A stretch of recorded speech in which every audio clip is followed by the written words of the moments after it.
빌립보서 1장 20절 말씀 제가 봉독하겠습니다. 나의 간절한 기대와 소망을 따라 아무 일에든지 부끄러워하지 아니하고 지금도 전과 같이 온전히 담대하여 살든지 죽든지 내 몸에서 그리스도가 존귀하게 되게 하려 하나니. 아멘. 오늘은 나의 간절한 기대와 소망이라는 주제로 함께 은혜를 나누도록 하겠습니다. 우리 각자에게 자기의 소원을 묻는다고 하면, 자기의 소망을 묻는다고 질문한다면, 어떤 분들은 돈을 모아서 내 집을 하나 장만해야 되겠다 이렇게 생각을 하시는 분들도 있을 것이고, 또 어떤 분들은 어쨌든 자식 농사가 제일 중요하니까 자녀들을 훌륭하게 잘 길러야 되겠다 이런 소원을 가지신 분도 있으시고, 어떤 분들은 내가 정치적으로 좀 출세를 해야 되겠다 이런 생각을 가지고 있는 분들도 있을 것입니다. 다 각자 소망을 가지고 그 꿈을 이루기 위해서 노력들을 하고 있습니다. 우리에게 주어진 이러한 꿈, 욕망, 기본적인 욕구를 충족시키기 위한 우리의 모든 활동들이 다 필요한 것입니다. 또 그러한 것들이 우리의 행동을 더 적극적으로 할 수 있도록 자극하는 그러한 촉매제 역할을 하기도 합니다. 그런데 우리가 어떤 소원을 가지기를 원하느냐, 이것은 우리에게 있어서 우리가 어떤 사람이 되느냐와 밀접한 관련이 있습니다. 사도 바울은 빌립보서 신을 쓰면서 지금 먼저 인사를 하고 빌립보 교회 성도들을 위해서 기도하고 그들을 축복하고 난 뒤에 어떤 소재로 이야기를 꺼내고 있냐면, 내가 당한 일이 오히려 복음의 진보가 되었다 이런 이야기를 합니다. 지금 나의 당한 일이라는 게 무엇이냐면, 지금 이 빌립보서를 쓰고 있을 당시에 사도 바울의 상황은 옥중에 있었다는 것입니다. 그래서 바울 사도는 자기가 당한 고난이 그리스도 안에서 모든 시위대 안과 그 밖의 모든 사람들에게 나타났다 이렇게 지금 말하고 있습니다. 이번에 코로나가 제일 정부에서 우려했던 점이 뭐냐면, 군인들에게 감염이 되면 어떻게 되나, 군인들을 철저하게 방역에 신경을 써야 되겠다. 그래서 재소자를 받는 것도 매우 신경을 쓰고, 이 입소하는 사람들을 신경을 쓰고, 그리고 휴가 이런 것도 안 보내고, 한참 코로나19가 극성을 부릴 때는 휴가도 내보내지 않고 사람들과 접촉을 금하도록, 군인들이 이 전염병에 걸리면 이거 큰일이니까 이 문제에 엄청나게 신경을 많이 썼다는 이야기를 들었습니다. 군인들 뿐만이 아니고 제일 허점, 제일 취약한 데가 이제 노인 요양시설 이런 데가 매우 몸이 약하신 분들이기 때문에 어렵다 이런 생각을 하는데, 만약 이 전염병이 일개 부대를 초토화시킨다고 한다면, 부대원들이 감염이 된다고 한다면, 이건 그 군인들이 전쟁을 할 수가 없잖아요. 나라를 지킬 수가 없잖아요. 그런데 지금 바울 사도는 로마의 감옥에 있는데 자기를 지키는 병사들을 중심해서 병사가 하나가 아니고 교대로 근무하기 때문에 만나는 사람마다 그들에게 그 지키는 군인들에게 복음을 전하는 거예요. 시위대 군인들에게 복음을 전하니까 그들이 복음을 듣고 요즘으로 말하면 청와대에 근무하는 사람들에게 다 이게 또 복음을 전한 거예요. 그러니까 지금 본인은 감옥에 갇혀 있고 자유로운 몸은 아니지만 자기가 로마에 와서 만난 시위대에 근무하는 사람들에게 복음을 전한 것이 오히려 복음의 진보가 된 것을 생각하고 여기 뭐라고 이야기하고 있냐면 형제들아 내가 당한 일이 도리어 복음 전파의 진전이 된 줄로 너희가 알기를 원하노라. 어떻게 진전이 되었는가? 이러므로 나의 매임이 그리스도 안에서 모든 시대 안과 그 밖의 모든 사람들에게 나타났으니 그랬습니다.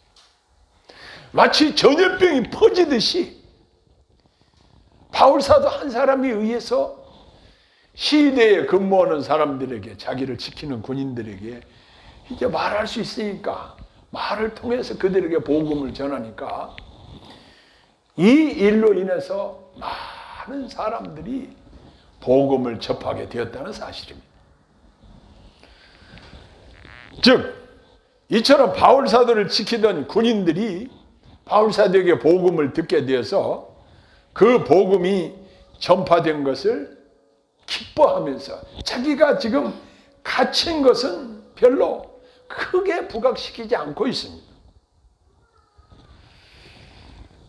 우리가 성경에서 이해하기 힘든 여러 사건들이 있는데 그 중에서 대표적으로 사도행전을 보면 스데반 집사 사건, 그 젊은 나이에 말씀을 전하다가 돌에 맞아 죽은 사건들 보면 어떻게 그가 성령이 충만하고 믿음이 훌륭한 집사가 그렇게 비참하게 죽을 수 있는가, 이런 안 풀리는 수수께끼 같은 이야기입니다. 그러나 그가 보았던 것이 무엇을 보았냐면 예수께서 하나님 보좌의 우편에 서신 것을 보았어.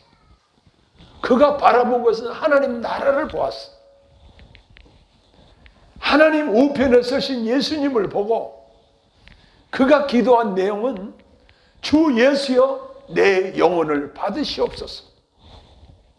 정말 멋있는 순교의 한 장면이 사도행전 누가가 기록해서 우리에게 증거해주고 있는 것입니다.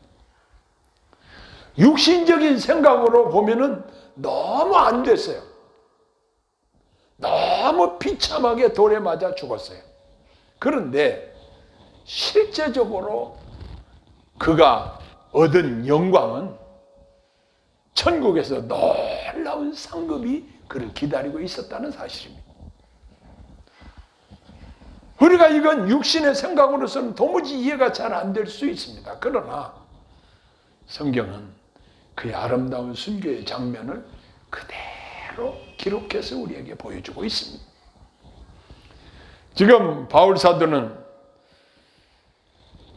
형제 중 다수가 사도 바울의 매임으로 말미암아 주 안에서 신뢰함으로 겁없이 하나님 말씀을 증거하게 되었다.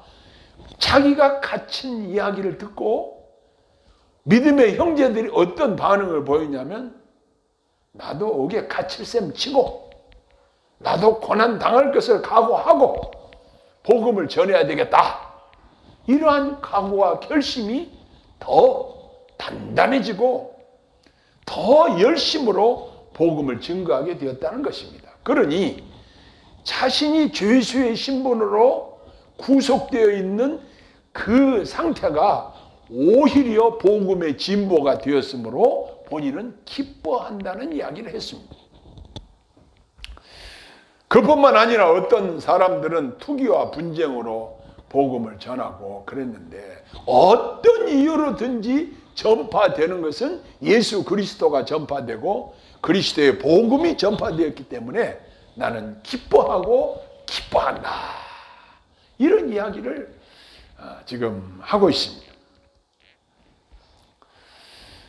흔히 대부분의 사람들은 자신이 부귀영화를 누리고 또 나이가 먹으면 노후를 위해서 편안한 삶을 준비하는 이러한 일들, 아주 중요한 일로 생각들을 합니다. 요즘 100세 시대라고 그래서 오래 사는 세상이고, 장기 중에 어떤 장기가 안 좋으면 이식을 받아서라도 오래오래 사는 이러한 풍토가 정착되어 가고 있는 상황에서, 그 오래 우리가 산다고 한다면 오래 살 수 있는 준비를 해야 될 거 아니냐. 야, 이제는 정부에서도 노인들의 대책이 상당히 신경이 쓰이는 부분이기도 하고, 우리 개인적으로도 나이가 먹어서 경제 능력이 없었을 때 어떻게 과연 살아나갈 것인가, 이런 문제도 걱정이 안 될 수 없습니다. 그러나 이러한 것보다도 더 중요한 우리가 준비하고 바라야 될 것이 무엇인가? 지금 사도 바울은 아까 읽은 본문에서 나의 간절한 기대와 소망을 따라 자신이 가지고 있던 그 간절한 소망이 무엇인가, 이 부분을 우리에게 아주 심도 있게 제시하고 있는 것을 보게 됩니다. 먼저 아무 일에든지 부끄러워하지 아니한다, 이렇게 말씀하고 있습니다. 우리가 TV에서 죄인들이 검찰에 소환되는 모습들을 보면은 마스크를 하고 가거나 모자를 푹 둘러 쓰거나 위도수로 이렇게 얼굴을 가리웁니다. 왜 그럴까요? 범죄하고 잡혀가는 상황이니까 부끄러워서 얼굴을 가립니다.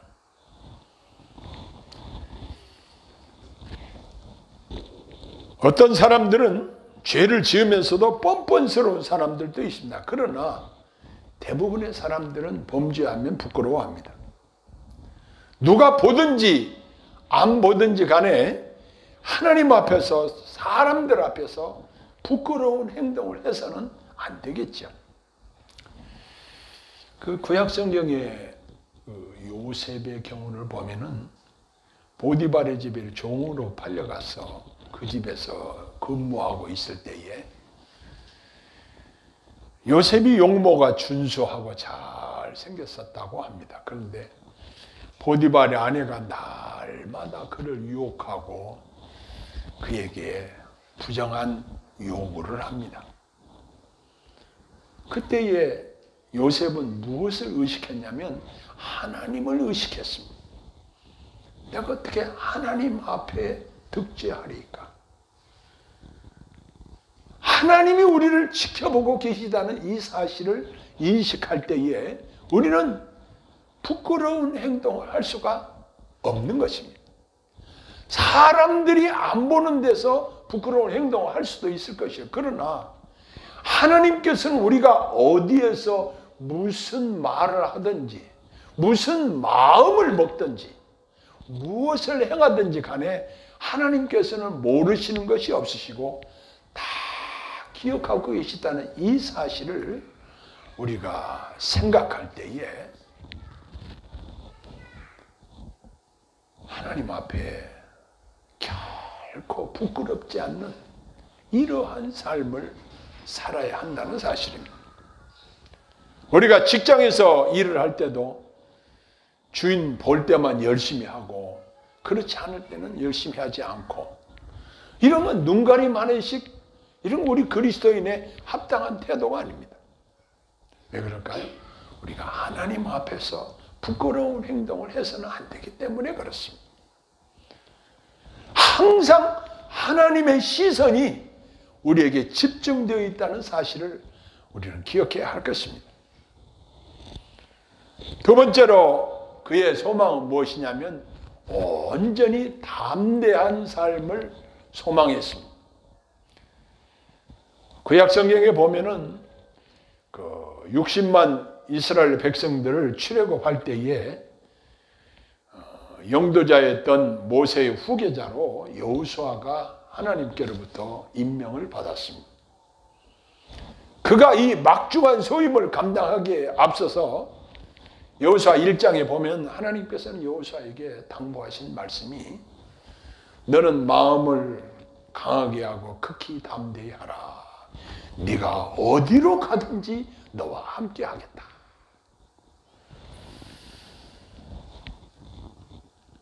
우리는 뭔가 내가 믿는 것이 있으면 마음에 담대해집니다.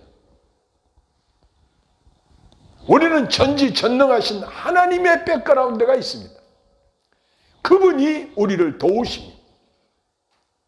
나의 도움이 어디서 올꼬 천지를 지으신 여호와에게서로다. 이처럼 우리 마음 든든한 우리의 백그라운드가 어디 있겠습니까? 사람들의 도움, 사람들의 후원은 한계가 있습니다. 왜냐하면 사람이 한계가 있기 때문에 그렇습니다. 그러나 우리 하나님의 도우심은 전능하신 하나님이시기 때문에 언제든지 어떤 방법으로든지 우리를 도우실 수 있다는 것을 우리는 믿는 것입니다.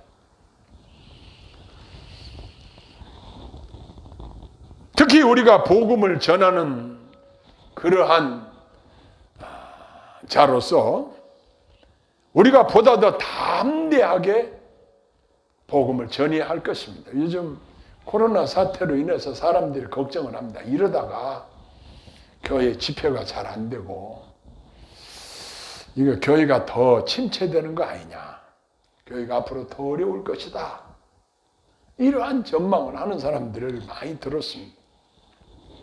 아닌 게 아니라 지금 사람들이 예배로 모이고 전도하고 이게 활성화되는 이런 일들이 자꾸만 후퇴하는 느낌이 들어요. 어제도 우리 친구 목사님을 만났는데 6월 첫 주에 부흥회를 계획을 했는데 취소했다는 이야기를 들었어요. 상황이 이렇게 생겼는데 어떻게 하겠냐. 택배 업체에서 확진자가 많이 나와서 지금 어제도 확진자가 보니까 39명 집계가 됐더라고요. 이렇게 숫자가 다시 또 늘어난다고 하면 안 되지 않겠는가. 오늘 또 시에서 저한테 문자가 오기를 예배, 법회, 모임들을 자제해 주시기를 바랍니다. 식사도 자제해 주시기를 바랍니다라고 아침에 문자가 왔더라고요. 시에서 이렇게 지금 엄청나게 긴장하고 시에서만 긴장하는 것이 아니라 국가 전체적으로 긴장하고 있는 이러한 상황 속에서 저는 이번 코로나 사태를 겪으면서 유튜브 방송을, 설교 방송을 내보내기 시작하면서 느낀 점이 있습니다. 우리가 이 한정된 공간에서 한정된 숫자가 말씀을 듣지만 유튜브 방송을 하면서 여러분들이 들어와서 이게 조회를 하고 듣고 이러한 분들이 생겨나는 것을 보았습니다. 그래서 새롭게 장비들을 수십만 원 들여서 마이크도 갖추고 휴대폰도 바꾸고 해서 지금 녹화를 하고 있습니다. 한 사람이라도 복음을 듣고 확신 가운데 구원받게 된다면 이것보다 더 가치 있고 보람 있는 일이 어디 있겠습니까? 지금 우리 주변 환경이 사람들이 인터넷과 뗄래야 뗄 수 없는 이러한 상황 속에서 이제 어떤 수단 방법을 동원해서라도 효과적으로 그리스도의 복음을 전달을 할 수 있는 통로를 열어야 되겠다. 이런 생각을 하게 되었습니다. 그래서 복음 전파를 위해서 사용할 수 있는 모든 수단을 우리가 총동원해야 되겠다. 이런 생각을 하게 됩니다. 하나님께서는 우리 각자에게 성령의 지혜를 주십니다. 성령께서 주시는 지혜대로 우리가 힘써야 될 일이 무엇인가? 담대하게 복음을 전해야 한다는 사실입니다. 그 다음에 세 번째는 살든지 죽든지 내 몸에서 그리스도가 존귀하게 하려 한다. 이것이 그의 간절한 기대와 소망이었습니다. 우리 사람들이 살고 죽는 문제보다 더 중요한 문제가 어디 있겠습니까? 그런데 그 문제보다도 우리의 생사 문제보다도 더 중요한 일로 여기는 것이 무엇인가? 바로 자기 몸을 통해서 그리스도가 존귀하게 되는 이 일을 강력하게 소망하고 있다는 사실입니다. 우리 그리스도인들에게 내주하시는 예수님이 나로 인하여 존귀하게 되어진다고 한다면 이보다 더 귀하고 가치 있는 일이 어디 있겠습니까? 자녀들이 처신을 잘하면 부모가 영광을 받는 것처럼 하나님의 자녀된 우리들이 언행 하나하나에 주의 영광이 달려있다는 사실을 생각하고 행동하게 되는 것입니다. 내가 사는 동안에 나를 사랑하시는 예수님을 존귀하게 높여드리고 산다면 얼마나 보람있고 귀한 일이겠습니까? 이러한 자들에게 하나님께서 장차 상급으로 갚아주실 것입니다. 이제 매 순간순간 나의 언행이 주님을 높여드리는 데 집중하십시다. 이것이 우리의 생사에 관한 문제보다도 더욱더 중요한 일이라는 것입니다. 자, 지금 바울 사도의 간절한 기대와 소망을 말씀을 드렸는데 사람의 특성에 따라서 바라는 것이 다릅니다. 이 세상 것에만 소망을 두고 육신적인 일에만 소망을 두고 거기에만 관심을 갖는 분들에게 이 이야기는 전혀 해당이 되지 않습니다. 그러나 예수 그리스도를 나의 구주로 영접하고 성령님의 인도하심을 받고 성령님이 우리에게 주시는 생각대로 순종하여 살려고 하는 자들에게는 바울 사도와 동일한 간절한 기대와 소망이 자리 잡게 되어 있다는 사실입니다. 내 안에는 육신의 생각과 성령의 생각이 서로 갈등을 하며 싸우는 경향들을 발견하게 될 것입니다. 어떤 때는 육신의 생각이 육신의 소욕대로 나를 이끌고 가려고 강력하게 내 안에서 역사할 때가 있습니다. 그럴 때는 어떻게 하신가요? 성령께서 내 안에서 성령의 생각과 성령의 소욕을 우리에게 주셔서 주님을 위해서 하나님의 영광을 위해서 그리스도를 존귀하게 해드리는 일을 위해서 성령께서 내 안에서 역사하신다는 사실입니다. 그러므로 우리가 이 사도 바울이 빌립보 교회 성도들에게 편지를 쓰면서 한 자기의 간절한 기대와 소망, 살고 죽는 문제보다도 더 중요한 게 무엇인가? 주님을 존귀하게 해드리는 이 일이 가장 큰 소원이라는 것입니다. 예수님께서 가르쳐 주신 산상수훈에 우리가 잘 아는 대로 너희가 대접을 받고자 하는 대로 남을 대접하라. 이런 황금률이라는 법칙이 있습니다. 인간 대 인간의 관계에서도 내가 저 사람의 마음에 상처를 입히면 가는 방맹이 오는 홍두깨 뭐 이런 이야기도 있지 않습니까? 서로 상처를 받게 됩니다. 상대방을 비방을 하면 그 사람도 나를 비방을 하게 됩니다. 상대방을 흠을 잡고 물어뜯고 공격을 하면 나도 공격을 당하게 됩니다. 자, 그러나 상대방이 상처를 받았을 때 싸매주고 위로하고 북돋아주고 그리스도의 이름으로 안위해주고 이렇게 한다고 한다면 이 일은 참 참으로 가치 있는 일입니다.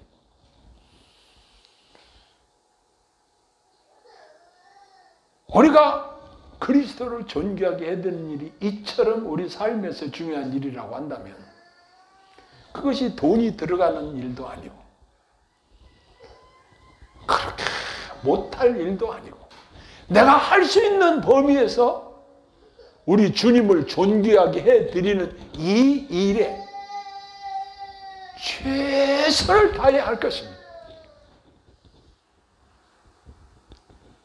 우리 주님은 우리에게 이 본문을 통해서 최선의 요구를 하고 계신데 너희들이 어떤 가치관을 가지고 살아야 되느냐 이렇게 질문을 하고 계십니다. 주님이 우리에게 질문하신다면 너희는 무엇을 최고의 가치로 생각하느냐 이렇게 물으신다고 한다면 우리는 어떤 마음의 소원을 가져야 되겠는가? 우리는 하나님 앞에 기도할 수밖에 없습니다. 하나님, 지킬 만한 것보다 내 마음을 지키라고 그러는데 나는 내 마음을 지킬 만한 힘이 내게는 없습니다. 성령께서 내 마음에 간절한 기대와 소망을 주셔서 주님을 존귀하게 해드릴 수 있도록 내 마음속에 이 간절한 소원이 우리 삶에서 실현될 수 있도록 도와주세요 라고 우리는 주님께 부탁을 드려야 할 것입니다.